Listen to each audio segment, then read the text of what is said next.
Olá, nós estamos iniciando mais um programa Assembleia Convida e hoje nós vamos fazer um debate muito importante aqui no estúdio com os nossos ilustres convidados. Eu estou aqui com a professora Beatriz Bariolo, que é a diretora da creche da Universidade de São Paulo de São Carlos, do campus de São Carlos.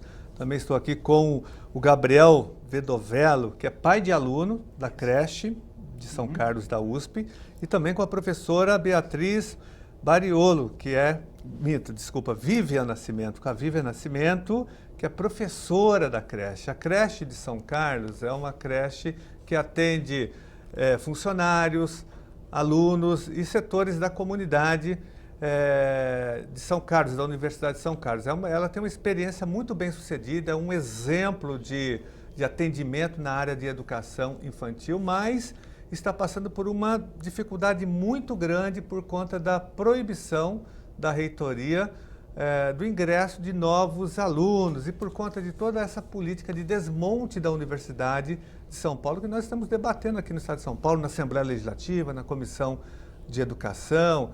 Hoje a universidade está em greve para tentar colocar um freio nesse desmonte, mas nós queremos a preservação da creche de São Carlos, que é uma creche exemplar, e ela simboliza também o trabalho que é desenvolvido nas outras creches da Universidade de São Paulo. Beatriz, qual é a importância hoje da creche de São Carlos para vocês? Qual é a grande contribuição que ela tem dado, além do atendimento, lógico, de uma demanda escolar fundamental hoje, que é colocada como uma garantia constitucional, que é o atendimento, o direito de todas as crianças a terem acesso à creche, à pré-escola, ao ensino fundamental, ao ensino médio? Por estar na universidade, dentro da universidade, nós temos acesso a tecnologias, a inovação. Então, o trabalho da creche, mais do que atender as crianças que estão ali com qualidade, também é atender a demanda de outras escolas públicas, com formação, com experiências de educação e experiências que podem ser utilizadas por qualquer professor de qualquer escola no país. Então, nós somos referências tanto para o MEC, como para a própria prefeitura da cidade. As crianças, elas precisam ser reconhecidas como crianças sujeitos de direito e capazes. E isso é o grande mote do nosso trabalho. Como deixar as crianças se desenvolverem a partir da sua especificidade, né, através da brincadeira, né, com a relação com que o próprio espaço fornece, com as interações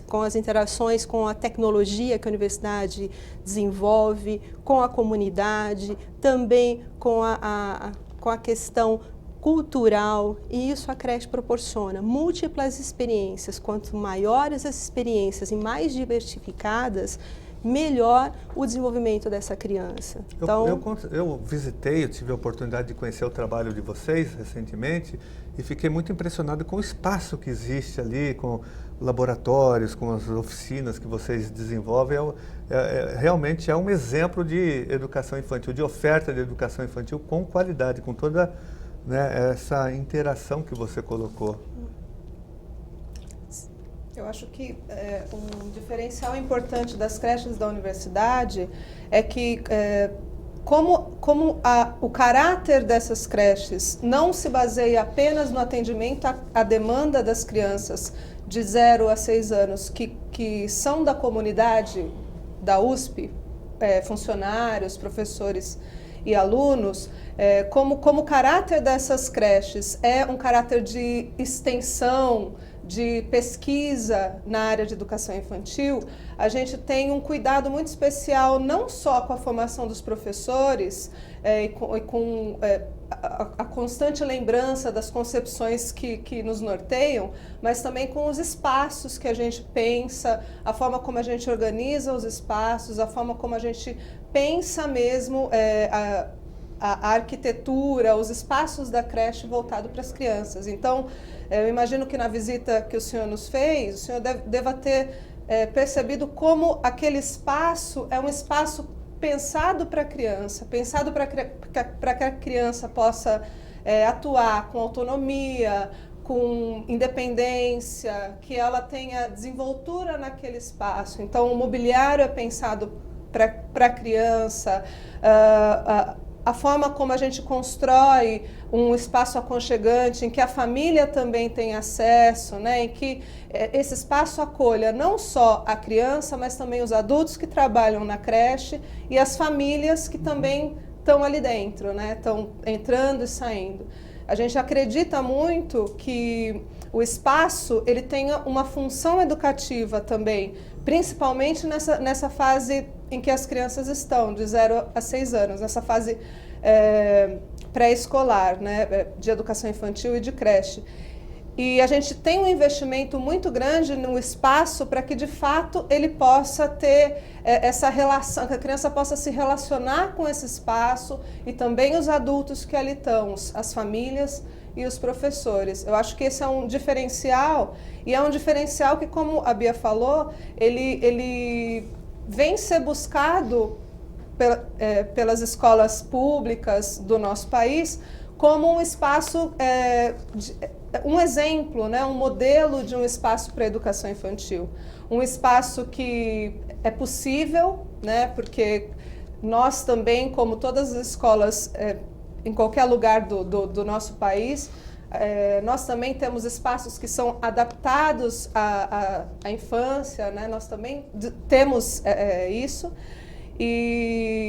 mas o que se torna modelo é como nós, a partir da concepção que temos, vamos construindo esses espaços para que cada vez mais eles acolham as crianças, as famílias, os professores que lá trabalham, né? que vivem ali naquele espaço. E vocês colocaram que a creche também é um modelo, que ela representa uma espécie de um laboratório, né? Que é um laboratório observado por vários outros grupos, secretarias de educação. Vocês recebem muitas estagiárias das faculdades de educação nessa área e também se relacionam com secretarias municipais de educação que têm vocês ali um modelo de organização de educação infantil.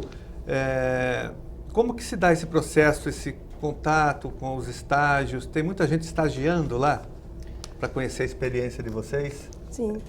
Nós recebemos estagiários de várias universidades, nós recebemos grupos de professores de escolas públicas municipais, então várias prefeituras nos procuram para formação, porque nós acreditamos que a formação é o que realmente garante a qualidade do ensino para as crianças, que realmente garante essa visibilidade das competências das crianças. Então nós participamos de formações e também vamos a outros locais para a formação de prefeituras, né, e locais públicos. Nós recebemos pesquisadores de várias universidades que vão em busca também dessas novas experiências. Hoje nós temos um grande trabalho sobre robótica, que é uma parceria com um grupo do ICMC, em que as crianças têm aula de robótica, não para aprender realmente a robótica, mas para brincar e ter essa afinidade com uma tecnologia de ponta.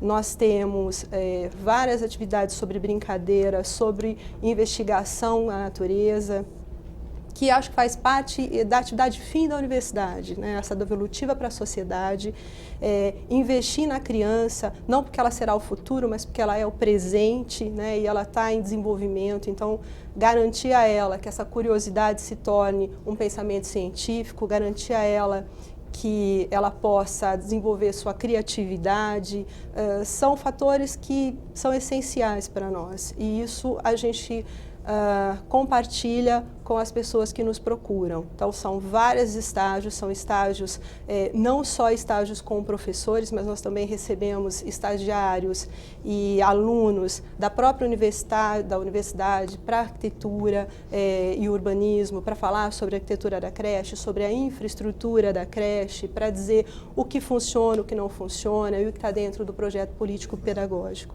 Bom, então toda essa experiência bem-sucedida na oferta da qualidade de ensino na educação infantil, ela traz resultado, logicamente, para as crianças. Eu queria perguntar para o Gabriel, que é pai de um aluno, né? Eu sou pai da Yara. Pai da Yara. Gabriel, como que você vê o desenvolvimento da Yara nesse espaço pedagógico da creche de São Carlos? Você que é aluno também da universidade, sou aluno e pai de aluno. Sou aluno de licenciatura, sou pai da Yara. A Yara foi uma das crianças que entrou só via liminar.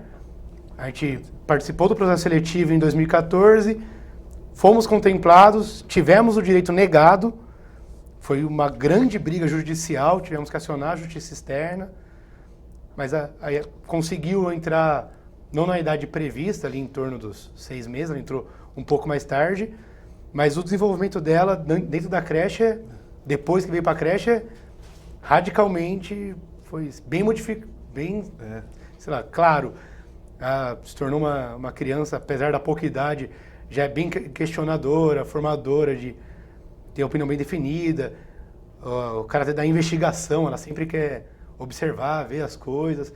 Foi um desenvolvimento bem grande e a creche que me fez optar por continuar brigando pela creche da USP, que eu me senti bem acolhido indo lá, sempre bem recebido,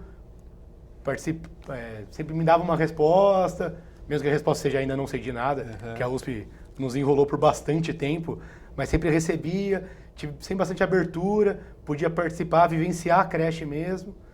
Tanto que eu quis entrar logo para a Associação de Pais, que agora eu faço parte da Associação de Pais e Educadoras, para poder participar e brigar por essa creche, que acho que foi fundamental, não só no caráter assistencial, porque tanto eu quanto minha companheira somos alunos. Se a gente não tivesse a creche, a gente teria que ter abandonado a graduação. Não tem como a gente tocar a graduação sem ter a creche. E como ainda mais que o corte veio no começo do ano, já não tinha mais vagas na rede pública. A gente não dispõe de recurso para uma creche particular. A gente já não conseguia vagas. Fomos indo, tivemos um pequeno problema no começo do semestre, mas conseguimos agora. Então, o seu caso específico mostra claramente, desmonta esse argumento do reitor Zago de que, na verdade, a atividade meio não tem a ver com a função da universidade, porque você, como aluno, você tem direito da permanência. A permanência é algo inerente à universidade. A universidade tem que ter políticas públicas para garantir o acesso, permanência e qualidade de ensino. E a creche é muito importante, é fundamental para que alunos possam permanecer estudando. Você e a sua esposa são alunos da graduação. Nós somos alunos, se não você falou creche, claramente, se não fosse a creche, um vocês dos dois estariam... teria que ir embora, se não os dois. Agora, é importante o que você frisou, que você só conseguiu a vaga porque você foi à justiça. E eu queria perguntar, Vivian, por quê? A creche atende hoje quantas crianças e quantas crianças ela poderia estar atendendo? Houve a proibição do ingresso de novas crianças, que é o caso do Gabriel, da Yara. Eu queria, só antes de responder a pergunta, só lembrar que a gente representa aqui a creche de São Carlos, mas a USP conta hoje com uma pequena rede de 5 creches. 3 delas ficam aqui em São Paulo, uma fica em São Carlos, que é a creche que nós representamos, e uma fica em Ribeirão Preto. Esse corte, esse impedimento de entrada das crianças aconteceu da mesma forma para 5 creches. Em 2014, foi anunciada a crise da Universidade de São Paulo e, como uma das medidas para solucionar essa crise, a reitoria propôs um programa de incentivo à demissão voluntária. E esse plano fez com que muitos funcionários de diversos setores da universidade pedissem demissão. O plano era justamente esse, e nas creches não foi diferente. Todas as creches tiveram perda de funcionário, e o plano já previa que não haveria reposição desses funcionários, então todas as creches, as 5 creches da rede, tiveram perda de funcionário. Essa perda, ela não foi uma perda horizontal, no sentido de que não foi a mesma perda em todas as creches. Cada creche teve uma perda diferente. Algumas tiveram mais funcionários demitidos, outras tiveram menos funcionários, mas sem que isso fosse levado em consideração, no mês, a gente terminou o ano normalmente, com o processo de seleção feita, como o Gabriel falou, ele passou pelo processo seletivo, conseguiu a vaga pelo processo seletivo que a própria universidade propõe, né, no regimento das creches, mas Em janeiro de 2015, sem aviso prévio, as famílias foram comunicadas pela divisão de creches, pela Superintendência de Assistência Social, a qual as creches estão vinculadas, que nenhuma criança poderia entrar naquele ano, em nenhuma das 5 creches. O comunicado trazia como motivo para esse corte as perdas de funcionários e a impossibilidade de atender em decorrência do incentivo à demissão voluntária, do programa de incentivo à demissão voluntária. Imediatamente houve uma mobilização, não só por parte das famílias que estavam sendo prejudicadas, obviamente, né, as crianças, os filhos dessas famílias estavam sendo prejudicadas, mas também por parte dos funcionários. Porque nós entendemos como funcionários nós entendemos que a creche é um equipamento público e que, portanto, como equipamento público, onde o dinheiro público é investido, deve funcionar na sua capacidade total, não deve funcionar em capacidade reduzida, porque é dinheiro público que está sendo jogado fora. No caso particular da creche de São Carlos, essa mobilização nos levou a, coletivamente, funcionários, gestão e os pais das crianças, tanto as crianças que já estavam matriculadas e poderiam frequentar aquele ano, como as crianças que tiveram a matrícula barrada, nós nos juntamos e fizemos um planejamento alternativo para que todos pudessem ser atendidos. Todas as crianças que foram contempladas na seleção que aconteceu ao final do ano anterior, que elas pudessem frequentar a creche. Sob esse argumento de que a gente é um equipamento público, que a gente tinha capacidade estrutural para atender, a gente teve uma perda em decorrência do PIDV, mas que a gente conseguiria estruturar o atendimento de modo a atender todas essas crianças. De igual forma, as outras 4 creches fizeram o mesmo movimento. As famílias se mobilizaram, os funcionários e a gestão se mobilizou e todas as 5 creches da universidade enviaram para a reitoria um plano de funcionamento alternativo e que pudesse atender o maior número das crianças que passaram pelo processo seletivo. Isso aconteceu logo no início de fevereiro de 2015 e o que nós tivemos como resposta desde então foi, na verdade não foi uma resposta, foi um silêncio, né? A reitoria silenciou e a gente não teve negociação. Então veio como a gente tentava argumentar que as perdas em cada creche tinham sido diferentes, portanto não fazia sentido uma decisão por parte da Superintendência de Assistência Social que nivelasse todas a uma mesma forma de atendimento, uma vez que os prejuízos em cada uma tinham sido particulares. Nós não conseguimos esse diálogo. A partir de então, a gente começou a tentar um trabalho de convencimento dentro do campus e buscar alternativas em que a gente pudesse conversar com os diretores, com a própria reitoria. Nada conseguimos. E aí um grupo de pais em São Carlos encontrou como alternativa entrar via judicial, já que era público que nós tínhamos um equipamento que podia atender a 90 crianças e naquele momento a gente estava atendendo 50, não chegava a 60 crianças, em torno de 55, 58 crianças. Esses pais que entraram em 2015 conseguiram liminar e conseguiram matricular as crianças, mas foi só por esse motivo. Em 2016, ao final de 2015, nós recebemos da reitoria o comunicado de que as crianças que tivessem irmãos já matriculados na creche poderiam ter direito a vagas, e desde que não fossem filhos de alunos, né?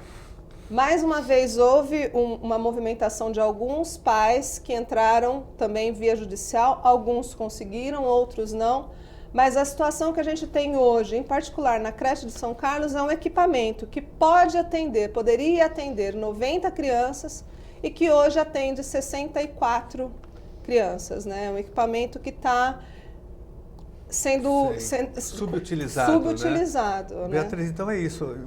Com o espaço hoje consegue, com espaço, com o número de funcionários e professoras vocês conseguiriam atender, como Sim. disse a Vivian, é isso? Sim, conseguiríamos. Nós temos um espaço que poderia estar atendendo. Então nós estamos diante de um fato inusitado, né? Você tem toda uma estrutura montada, financiada com dinheiro público para atender 90 crianças e, no entanto, a creche atende 64 crianças. 64 crianças, ou seja, e a creche quer atender as outras crianças. A creche está pedindo para que as matrículas sejam liberadas, para que as pessoas possam matricular os seus filhos, como o Gabriel fez, mas o Gabriel precisou entrar na justiça. Precisei entrar na justiça, porque tinha conseguido, e uma coisa, no mínimo, curiosa que aconteceu, durante esse ano passado, o ano 2015, a gente foi verificando que a gente queria saber na hora de conversar com diretores de unidade, conseguir argumentos, dados,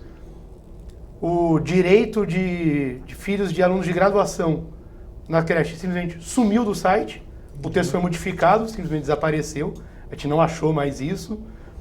O que era orientado pelo serviço social, que agora aluno de graduação não tinha mais direito. Depois, o que era dito que assim, o processo seletivo estava pausado.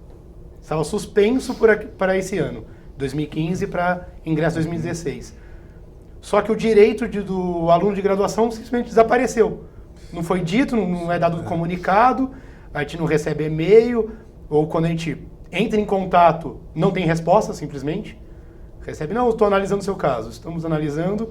E nessa vamos indo meses e meses de espera, meses que a gente não tem para esperar. Na verdade, nós estamos vivendo uma situação ali, é um caso, na verdade, primeiro, de improbidade administrativa por parte da reitoria, porque ela está, na verdade, desperdiçando dinheiro público, porque se você tem um equipamento que pode atender 90 crianças, está atendendo 64, então isso é improbidade administrativa que vem da reitoria, dessa orientação da própria reitoria. E também é crime de responsabilidade impedir o acesso de crianças em idade escolar à educação básica brasileira. E a educação infantil, ela compõe a educação básica brasileira. Isso está no artigo 5º da nossa LDB, da Lei de Diretrizes e Bases da Educação Nacional. Então esse reitor tem que ser processado duplamente, né, por crime de responsabilidade e por improbidade administrativa. Além de mais, o nosso programa está chegando ao fim, Vivian, mas nós não podemos esquecer de dizer que ele está ainda afrontando uma outra lei, que é em relação à transformação dos cargos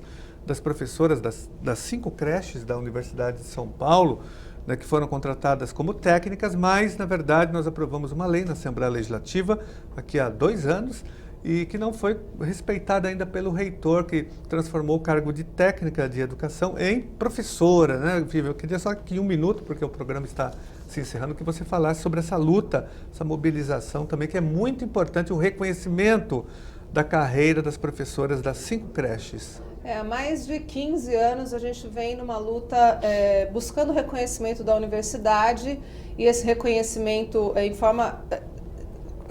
reconhecendo que nós somos professores e não técnicos de apoio educativo, como a carreira da USP nos vê. E em 24 de junho de 2013, há quase 3 anos atrás, a Assembleia aprovou por unanimidade e o governador assinou a Lei 1202, que nos transforma de técnico de apoio educativo em professora de educação infantil, e até hoje a universidade teima em descumprir essa lei, né? Vivian, nós chegamos praticamente ao fim do nosso programa, mas só quero ressaltar o seguinte, que o que vocês falaram aqui representa a situação também das outras 4 creches. São 5 creches na Universidade de São Paulo e as 5 estão passando pela mesma situação. Então, acho que vocês ilustraram bem essa situação toda,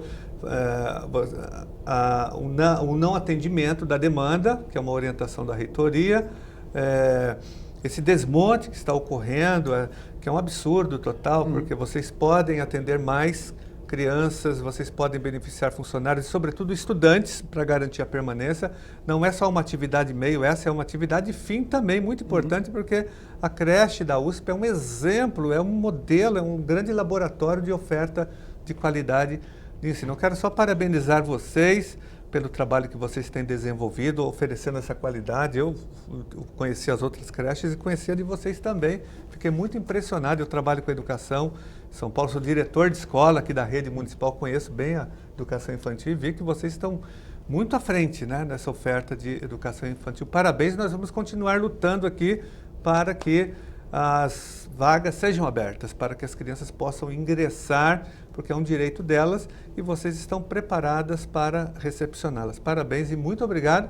E nós temos que acabar com esse desmonte da Universidade de São Paulo, tirando esse reitor Zago, que está desmontando não só a área educacional, a escola de aplicação, as creches e também os hospitais, o hospital universitário aqui do campus Butantã e o também de Bauru, que está sendo desmontado. Então, uma tragédia que está acontecendo na universidade. Mas a nossa luta aqui, junto com você, é na defesa e na manutenção das 5 creches. Muito obrigado. Obrigado.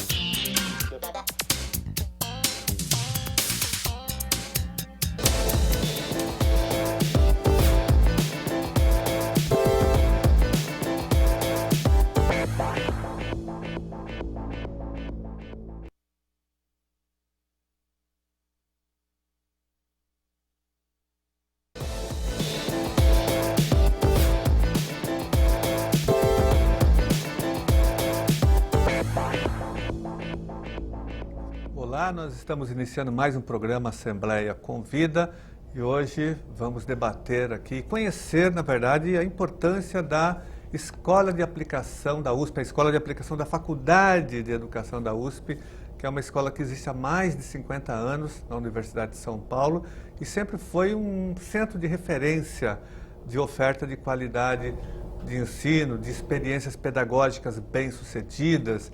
E hoje nós estamos com os convidados aqui para falar sobre ela, o professor Fábio Bezerra de Brito, que é professor de História, já foi também diretor da Escola de Aplicação da USP. Estamos com a Sônia Reis, que é mãe de aluno, ela é da diretoria da APM, e também com a Thalita Oliveira, que é mãe de ex-aluno, aluno que já se formou, ela tem uma grande experiência, participou muito da APM e participa hoje do movimento em defesa da Escola de Aplicação, que passa por um momento muito difícil de sucateamento, de degradação, de falta de investimento e que pode ser destruída por conta dessa política de desmonte que foi colocada em curso, sobretudo pelo reitor Zago, que está destruindo a Universidade de São Paulo. Mas nós temos que preservar essa escola de aplicação e essa experiência bem-sucedida, que é um exemplo para o ensino fundamental, o ensino médio, não só em São Paulo, mas no Brasil.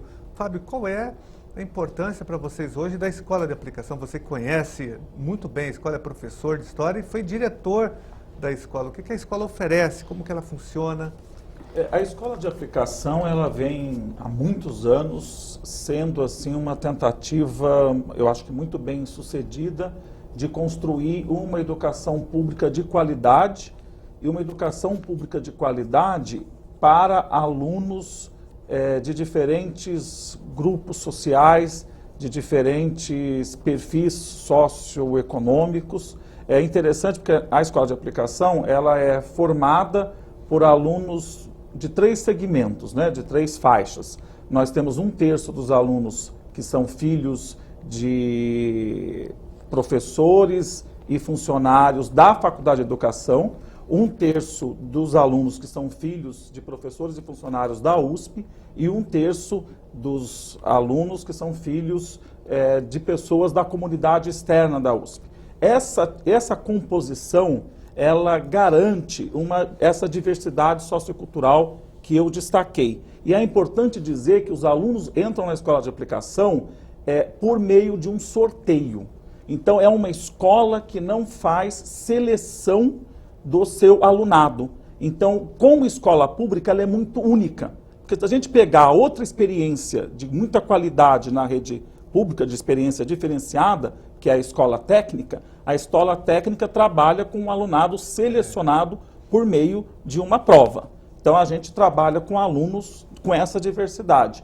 E com esses alunos, a gente tem procurado fazer, desde as séries iniciais, um trabalho muito diferenciado mesmo na rede pública. Por quê? Porque isso acontece? Porque a escola de aplicação conta com recursos, ou melhor, contava, né, ainda conta, a gente está nessa luta, para tentar garantir um conjunto de recursos, uma estrutura que permite a gente desenvolver um trabalho em que você trabalha desde alunos com pais do ensino superior, de quadros do ensino superior da USP, até alunos da comunidade, de comunidades muito carentes, desprovidos de recursos culturais e outros bens culturais. Então a gente trabalha com essa diversidade muito grande e a gente procura oferecer a esses alunos não só a educação do ponto de vista do desenvolvimento do processo de ensino-aprendizagem cognitivo,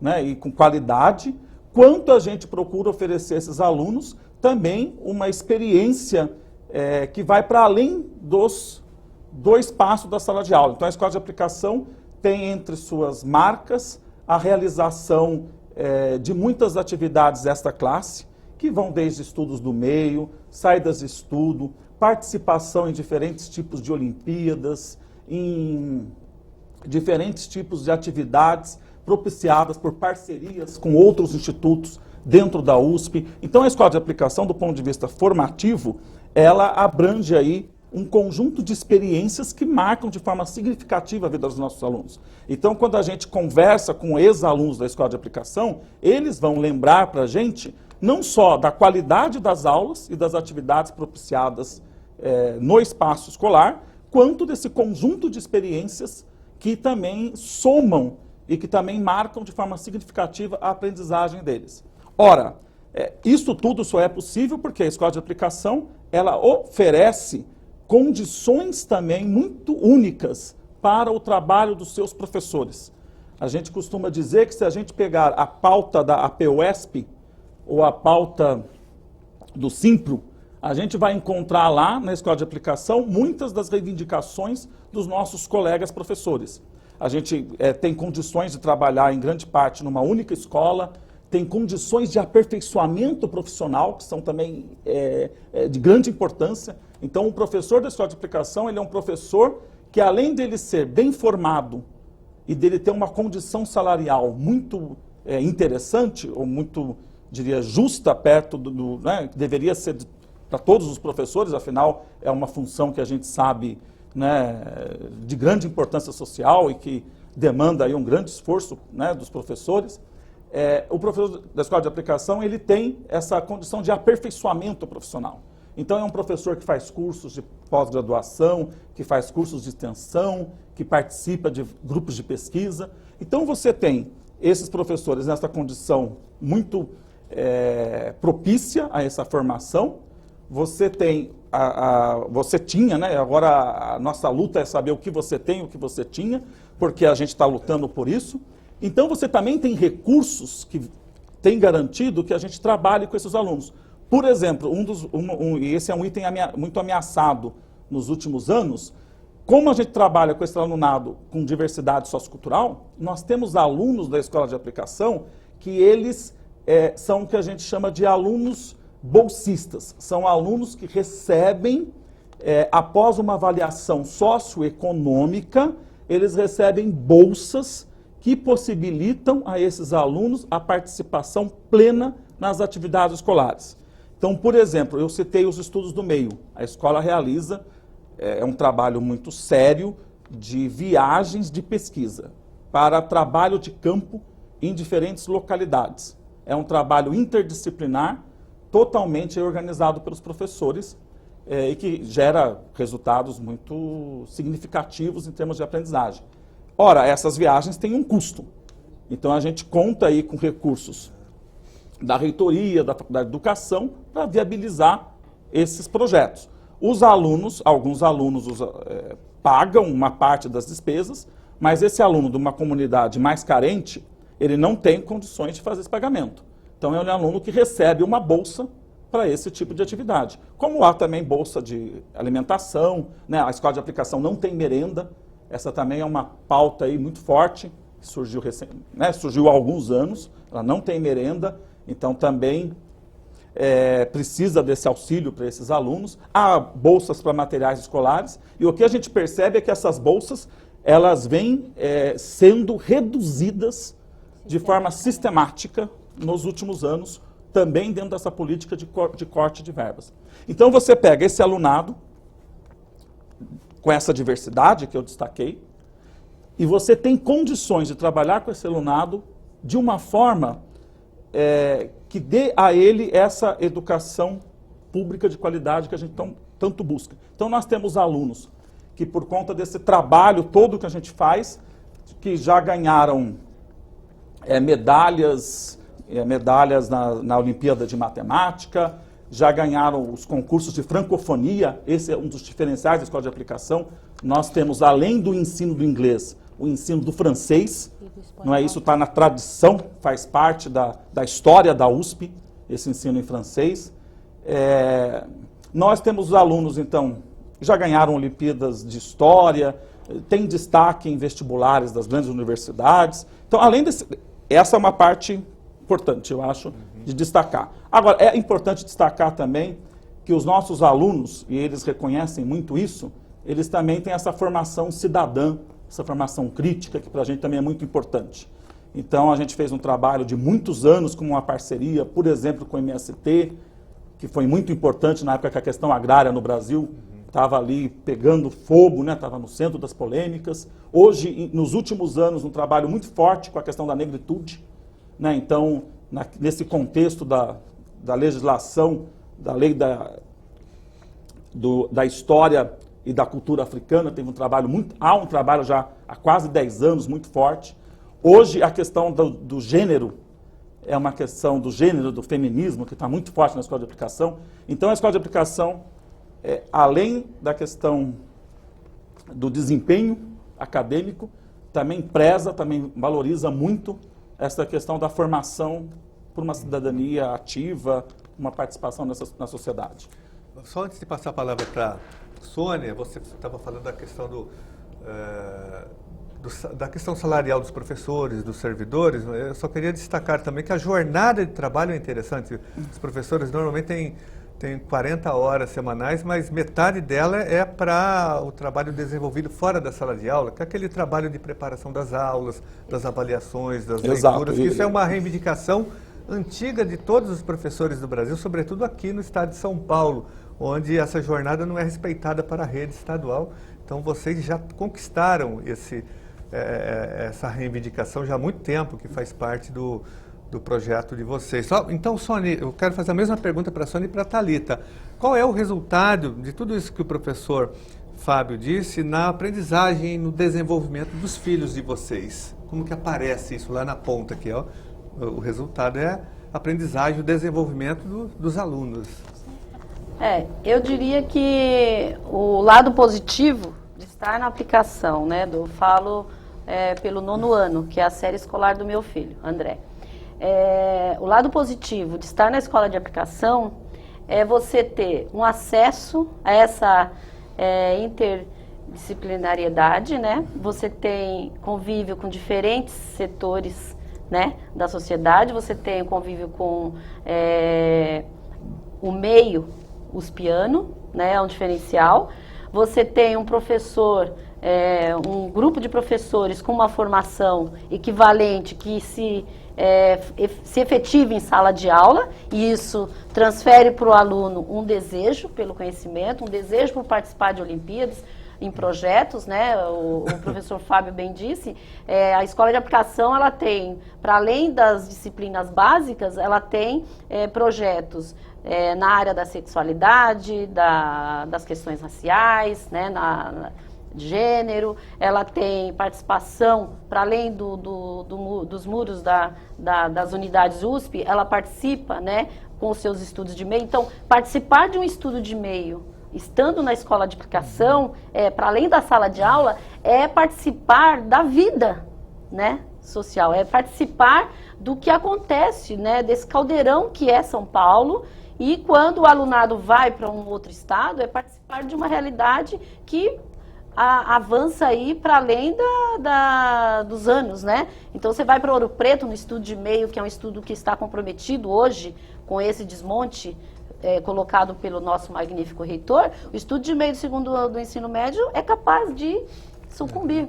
Então, assim, o aluno hoje em sala de aula na escola de aplicação, ele tem esses benefícios com relação aos projetos, nas disciplinas elencadas aí como básicas, mas nesses projetos que permeariam até no contraturno, se a gente tivesse hoje meios financeiros para tal.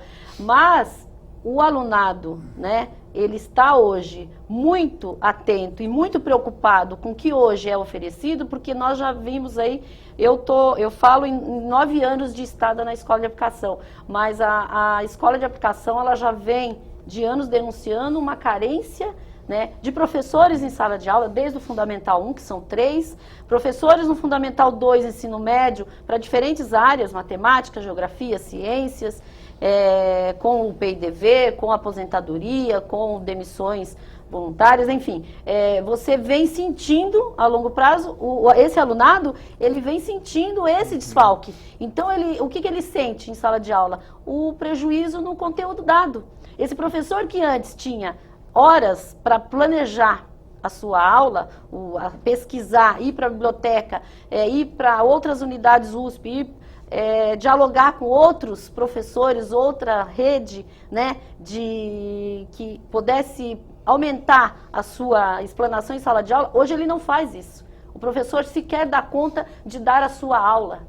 Porque ele, ao invés de estar dando, vamos supor, 2 aulas, 3 aulas por dia, ele está dando 6. Tem professor de geografia, os nossos 2 professores de geografia em sala de aula hoje, eles estão extremamente, eu diria, quase que sem respiração para poder preparar essa aula. Nós vamos até falar porque há um impedimento para a contratação de novos professores. Sim, nós vamos falar só, a Thalita, para o seu filho, qual foi a experiência dele na escola de aplicação da USP? Ele que agora está, na ETESP. Na ETESP. O melhor resultado foi ele entrar na ETESP, que é uma escola pública também de nível muito bom, entrar sem cursinho, sem nada. Entrou num vestibulinho bem concorrido, né? Porque a escola de aplicação deu toda essa base para ele, pelos projetos, pelas aulas diferenciadas que os professores dão, ele teve condições de passar no vestibulinho, bem concorrido. E vocês, né? A Sônia faz parte da PM, você já fez também. Sim, eu sei que a PM de vocês é muito atuante, muito combativa. Vocês mobilizam bastante. É um trabalho crítico, de cobrança, um trabalho... Eu presenciei, inclusive, participei de algumas reuniões, alguns encontros, e vi que também é um modelo de APM, porque normalmente as APMs das escolas não são críticas, não são politizadas como a de vocês. Então, vocês representam também um modelo a ser seguido por todas as APMs de escolas públicas e privadas do Brasil. Eu quero parabenizar vocês por esse empenho. A própria Thalita, que nem é mais mãe de aluno lá, está participando do movimento, defendendo. Eu digo sempre que uma escola de qualidade tem que ter uma PM forte, uma PM ativa. Esse é o diferencial. Exatamente. Inclusive, vocês me chamaram, eu fui até lá como membro aqui da Comissão de Educação e fiquei chocado com o abandono da estrutura física, viu, professor Fábio? Eu vi buracos no chão, rachaduras, falta de equipamentos, alambrado caindo, dá um horror, assim. E não é culpa, é lógico, da direção da escola, é culpa do reitor que não financia, não tem mais financiamento para a escola de aplicação. A escola está totalmente degradada do ponto de vista físico também, né? Porque não se investe mais, a Faculdade de Educação não libera os recursos, porque talvez não receba da reitoria, da universidade. Eu fiquei chocado com a degradação. Nós tiramos algumas fotos, talvez nós possamos mostrar aqui, mas é chocante o que está acontecendo com a escola de vocês, do ponto de vista humano, da falta de contratação de funcionários, mas também da parte física. Uma experiência bem sucedida, uma escola que é modelo, que é um grande laboratório, né? Entra num processo de sucateamento por conta da política de desmonte que está sendo patrocinada pelo reitor Zago. Agora, o que me preocupa também nesse momento é a questão da não contratação de professores. Sim. Vocês estão com uma dificuldade com o professor de Química, não é isso, professor Fábio? Exato. Nós iniciamos um ano letivo sem professor de química no ensino fundamental 2, no 9º ano, e sem professor de química no ensino médio. Os alunos ficaram praticamente um trimestre inteiro sem aulas e atualmente a direção da escola, da faculdade, conseguiu uma situação ali paliativa, né, mediante parceria com o Instituto de Química e com a Faculdade de Educação. Então são professores atualmente que eles não dispõem das mesmas condições de trabalho dos demais professores da escola de aplicação, então eles estão vivendo uma situação bem precária e com um outro agravante, né? Não há uma garantia ainda de reposição das aulas perdidas.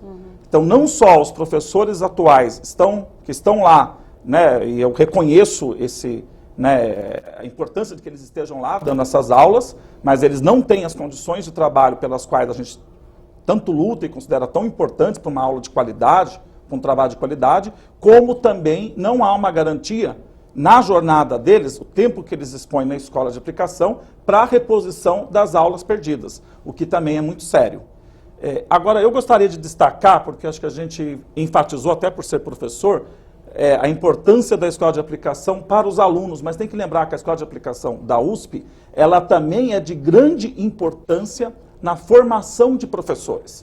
Então, nós recebemos este ano mais de 100 estagiários dos diferentes cursos das licenciaturas, então estagiários de física, de história, de geografia, de biologia, estagiários do Fundamental 1 e também estagiários do curso de pedagogia.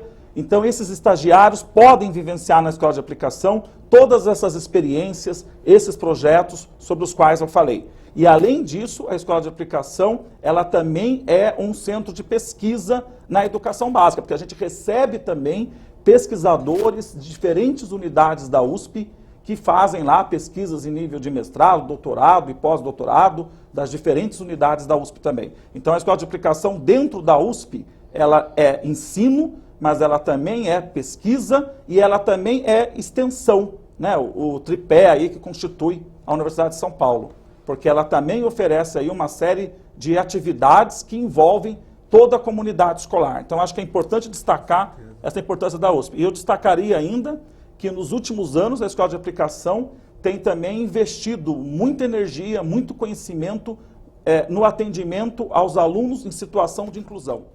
Então, hoje nós temos ali um trabalho também que está assim, muito forte para tentar garantir o ensino-aprendizagem das crianças público-alvo da educação especial.